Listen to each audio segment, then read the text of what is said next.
언어는 단순한 의사소통 도구가 아니라 한 사회의 문화와 역사까지 담고 있습니다. 그런 언어를 기록한다고 하면은 단순히 단어의 변화 양상을 담고 있는 것이 아니라 그 사회의 삶과 사유의 방식까지 보존하는 작업이 되겠죠. 마주보고서 두 번째 주제, 우리말을 기록하는 사람들, 사전 편찬자의 세계입니다. 우리말을 통해 세상을 마주하는 시간, 여기는 마주보고서입니다. 사전을 만든다는 건 오랜 시간에 걸쳐서 다양한 화자와 출처를 아우르고 단어의 양상이 어떻게 변화하고 있는지 검토하고 압축하고 정제하는 과정의 연속이라고 합니다. 그렇기 때문에 단순히 사전은 편집한다고 말하지 않고요, 편찬한다고 표현하죠. 지금 딱 듣기에도 어려운 단어가 많이 나오는구나 하실 것 같아요. 저만 해도 이 단어들 정말 다루기 어렵거든요. 그래서 오늘 저를 도와주실 특별한 분을 모셨습니다. 국립국어원 어문연구과 이은영 과장님, 반갑습니다. 안녕하세요. 그럼 과장님과 함께 마주보고서 오늘의 첫 장 열어보도록 하겠습니다. 저 초등학교 때까지만 해도 학교에서 사전을 가르쳤거든요. 누가 만드는 건가? 그리고 애초에 사전이라는 게 어떻게 우리나라에서 시작됐을까? 사전이라는 건 글로 기록이 되잖아요. 그렇죠. 우리가 말은 고조선부터 계속 한국어, 우리말을 썼지만 글은 다 아시죠? 세종대왕께서 1443년에 만드셨습니다. 그런데 안타깝게도 조선의 공식 문자는 한글이 아니었습니다. 1894년이 돼서야 조선의 공식 문자가 한글이 됩니다. 그리고 나서 1938년에 비로소 우리나라 글로 쓰여진 처음 국어사전이 만들어지는데요. 실제로 어떤 기준에 따라서 우리가 지금 보는 것과 같은 그런 방식의 사전은 1947년에 조선어학회, 현재는 한글학회로 이름이 바뀌었는데요. 조선어학회에서 만든 조선말 큰 사전, 지금 사전의 가장 원조가 되는 첫 사전이라고 할 수가 있습니다.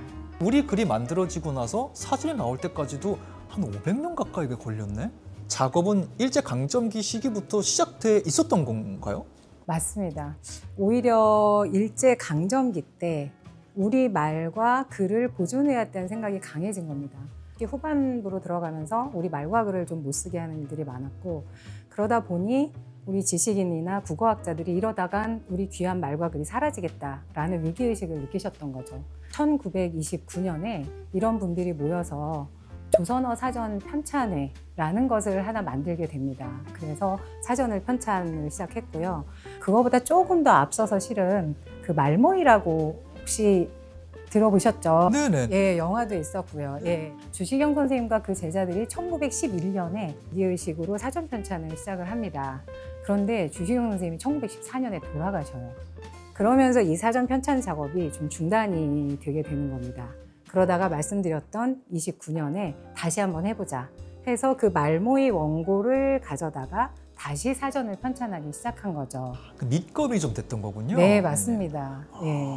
아니 이렇게 하면서 말씀하신 조선말 큰 사전이라는 게 결국 나오게 되는데, 이거 저도 잠깐 찾아봤는데 흥미로운 게 분실되었다가 광복 후에 서울역에서 발견됐다. 네. 이거는 어떻게 연결이 되는 거예요? 사전이라는 게 우리 말과 글을 보존하려고 하는 거잖아요. 그런데 말씀드렸던 것처럼 일제강점기 후반에 해방 직전이 되면서 점점 더 이 탄압이 심해졌고, 그 조선어학회 자체를 좀 일제에서 보기에는 문제가 있는 집단이다. 그래서 이 사전 원고를 그 증거물로 일제 검찰이 가져가게 됩니다. 45년에 해방이 되게 된 거죠. 그러면서 이 원고의 행방이 무연해진 겁니다. 아무도 이 원고가 어디 갔는지 모르는 상태에서 계속 조선어학회에서는 원고를 찾아다니고 있었어요. 당시에 이제 서울역도 일제가 뭐 이것저것 버리고 간 것도 많으니까 정리를 하고 있었는데 창고 안에 이 원고 더미 하나가 있었던 거죠. 분실됐던 원고가 고스란히 그대로 다시 조선어학회에 전달이 된 거죠. 그제서야 다시 한번 우리 사전 편찬을 위한 재작업이 들어갔겠네요. 다시 시작을 해서 47년에 비로소 제1권이 나옵니다. 이 조선말 큰 사전은 모두 6권으로 나오는데요. 조선이 더 이상 아니잖아요.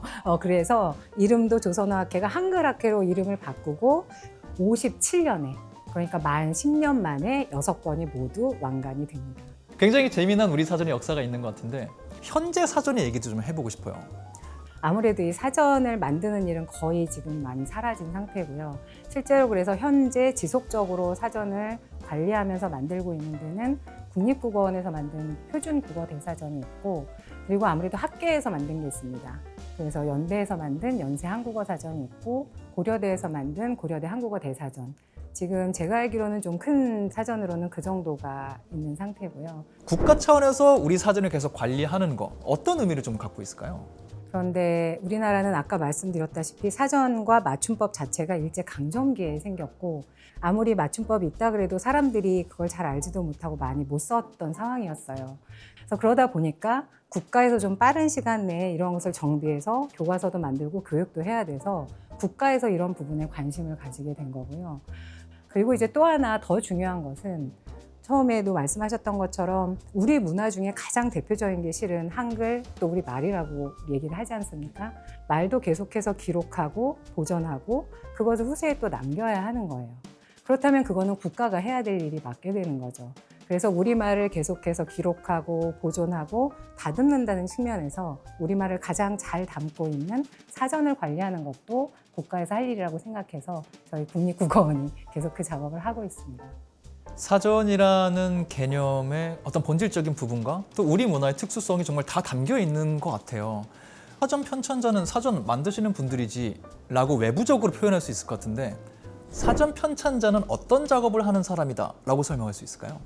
사전을 만드는 사람들이 맞아요. 맞기는 한데 그 간단한 말 속에 정말 많은 내용이 담겨 있습니다. 문장에 있는 말들을 다 쪼개서 그것을 최종적으로 사전이라는 형식을 갖추고 체계를 갖춘 것에 올리기까지 그 전 과정이 다 사전 편찬 과정이라고 생각하실 수 있습니다. 한 권 나올 때 10년 정도 걸린단 말이죠. 어떤 과정들이 좀 있나요? 사전은 그 목적이 뭐냐에 따라서 얼만큼 많이 담을지, 어떤 내용을 담을지가 다 달라집니다. 그래서 먼저 목적을 정하고 그거에 따라서 어떤 표제로 오를지 그런 기준을 정하고 또 어떤 내용을 어떤 형식으로 담을지도 다 정하게 됩니다. 이걸 먼저 정해야 되는데 굉장히 많잖아요. 이것만 해도 듣기에도. 보통 작업이 아닌데요. 맞습니다. 그렇게 잡아놓은 것 자체를 사전 편찬 지침이라고 얘기를 합니다. 거기에 따라서 그 다음엔 흔히 생각하실 수 있는 것처럼 표제어를 선정을 한다는 표현을 씁니다. 그래서 표제어 선정을 하고 그 다음에 뜻풀이를 하고 용례를 쓰고 또 내용에 따라서는 어원이나 이런 것들을 넣기도 하고요. 거기서 끝이 아니라 그 다음엔 아주 지루한 교열과 교정 작업이 시작됩니다. 사전의 그 양을 생각하면 이 과정이 정말 괴롭겠는데. 표준국어대사전 같은 경우는 모두 그 전체를 9번을 교정만 받습니다. 새로운 단어가 등재되는 경우도 분명히 계속 있을 거란 말이죠. 이거는 어떤 과정을 통해서 완성이 되는 건가요? 일단은 좀 어느 정도 시간을 좀 봅니다. 일시적으로 쓰이다가 없어지는 유행어라는 것들도 많이 있거든요. 특정 계급, 특정 부류에서만 많이 쓰면 좀 곤란합니다. 왜냐하면 그거는 그 집단의 은어일 가능성이 높기 때문에 그렇습니다. 그리고 또 중요한 거는 동일한 의미로 써야 합니다. 사람들이 많이 쓰는 말 중에 의외로 서로 얘기해보면 나 그 뜻으로 안 쓰는데? 난 다른 뜻인데? 이런 게 많아요. 특히 그걸로 말싸움하는 경우도 많아요. 정말 많습니다. 네. 그렇다면 그 단어는 아직 못 올라갑니다. 그래서 모든 계층이나 모든 부류에서 동일한 의미로 상당 기간 광범위하게 쓰일 때 그때 비로소 올라가게 되는 거죠. 쓰다 보니까 그리고 보다 보니까 유독 나는 요런 단어가 좀 애정이 간다. 이런 경우도 좀 있나요? 워낙 많은 단어를 보니까 애정 가는 단어는 그때그때 다르긴 한데요. 새로 이제 좀 직원이 들어왔어요. 그런데 너무 일을 잘하는 거예요. 그래서 제가 그 직원한테 야, 참 엽엽하다 이렇게 표현을 했어요. 혹시 엽엽하다 아세요? 전 지금 태어나서 처음 들어봤어요. 그러시죠? 네. 민첩하고 슬기롭고 분별력 있고 의젓하다. 좋은 뜻은 다 들어가 있죠. 진짜 좋은 뜻이네요. 예. 혹시 단어 뜻 뭔지 알아요? 그랬더니 모르더라고요. 그것도 쉽지 않을 걸요, 아는 분. 그 직원한테 사전 찾아봐 라고 얘기를 했거든요. 또 반대로 작업하면서 나를 너무 괴롭게 했던, 많이 좀 고생하셨던 단어도 있나요? 그 사전을 만드는 모든 분들께 가장 사전 집필이나 교열 어려웠던 단어를 꼽으라고 하면 제가 볼 땐 아마 모두 다 하나의 단어를 말할 것 같습니다. 하다입니다. 하다라는 단어는 정말 우리가 다른 동사를 대신해서도 많이 쓰고, 그럼 한 단어의 뜻풀이가 보통은 한 대여섯 줄? 이 정도입니다. 그런데 하다는 그게 앞뒤로 한 장이 꽉 차 있습니다. 그만큼 뜻이 많아요. 그 정도로 길어져요? 네, 맞습니다. 우리나라 사전의 특수성은 무엇인지, 우리나라 사전은 어떻게 시작됐는지 역사를 훑어보면서 사전 편찬자의 세계를 살짝 살펴봤습니다. 이 과정에서 사전의 요소는 누가 어떤 과정을 통해서 확정해서 최종 결과물을 우리에게 전달하게 되는지까지 저희가 살펴볼 수 있었습니다. 저희가 다음 시간에는 동일하게 또 과장님 모시고서요, 사전의 미래, 이 과거의 단어들을 모아서 현재 단어들을 모아서 어떻게 우리가 미래를 만들어 나가고 있는지 살펴보도록 하겠습니다.